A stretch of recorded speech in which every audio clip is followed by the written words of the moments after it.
I had a different vision for how I thought things were going to play out from the time I was in high school and maybe even my freshman year here, but I think I wouldn't change it at all.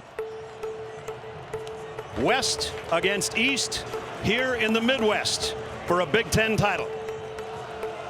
That game kind of showed me what I could do. Allar takes it, back, steps up, waits, throws in the end zone, caught, touchdown, Penn State! Harrison Wallace, a fabulous throw by Allar. But I think I overcomplicated a couple things in that game, and I had a couple costly mistakes. Drew Allar loads, going deep, far sideline, it's intercepted. Picked off by Nico Reed. Unless he's wide open, you don't throw a 50-50 ball at that time. On top of being the quarterback at Penn State, the expectation is always through the roof. Handling the pressure of everybody always commenting on it, everyone scrutinizing every little thing that you do. Some of the pressure on Drew just came from being a 5-star kid coming out of high school. I feel like it probably set him up wrong. Like he probably started thinking, I have to be this, I have to be that. Allar hit as he throws, and it is intercepted! That is so out of character for Drew Allar. Everything that you wanted and worked for just like fell really short. The pain that sets on your mind and your body is honestly something I don't really wish on anybody. I think I learned a lot about myself. Playing that same way, but also eliminating those mistakes and just making everything easier on me so I don't have to make all the superhero plays. There's no substitute for doing and failing and being the man in the arena, as we always say, and coming back, not losing your confidence.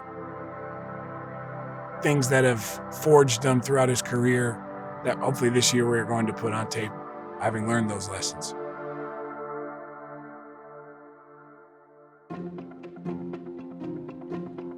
I wouldn't change my journey, the ups and downs of what I've been through.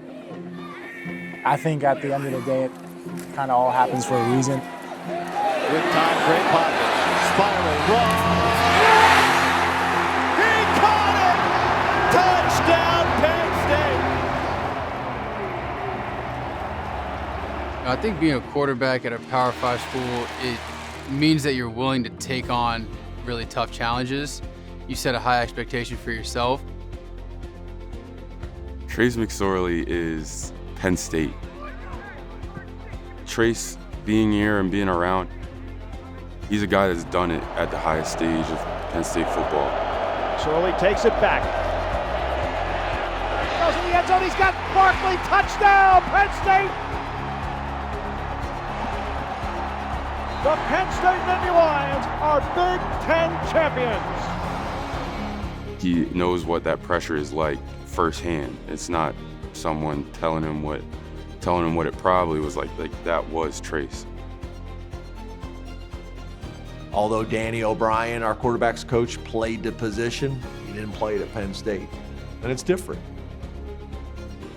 Having a guy like that has walked in Drew's shoes before and had similar experiences and understand the magnitude of it, that's another great sounding board for Drew to use as a resource. I'm able to relate to him a lot more. Me and Coach Franklin talk about it all the time. The head coach and quarterback kind of get the same sort of like treatment, whether good or bad. There's only two people that really can relate to that, and it's him and Trace. Drew Allar at the controls at quarterback for Penn State. Touchdown, Penn State! We've seen him grow from 2 years ago to a much more vocal leader now. They want the performance of this man to lead for perfection on offense. I think the most unrealistic expectation put on a quarterback is that you have to be perfect. Nobody's perfect. That's why Drew's in there watching film at 6 a.m. on Monday morning getting ready for the next opponent, because he's holding himself to that standard. Trace and Drew, it's a lot of those conversations they have of, You know, the thing they have in common is they've been the guy at Penn State. He has a little different personality to me, which is awesome. He might say something in a different way that I say, or vice versa. That helps. That's a unique bond that they share, both having been the guy at a place like this, under the same head coach with the same expectations, I think is invaluable. One question that has State College buzzing: is this team a championship team in the making? We want to be the team to bring back the Big Ten title and bring back the national championship. There's a lot of work that goes into it throughout the year, and we can't just expect to be given those things. We have to go out and earn it, and it's going to be tough and challenged throughout the way, but that's what's going to make it worth it at the end of the day.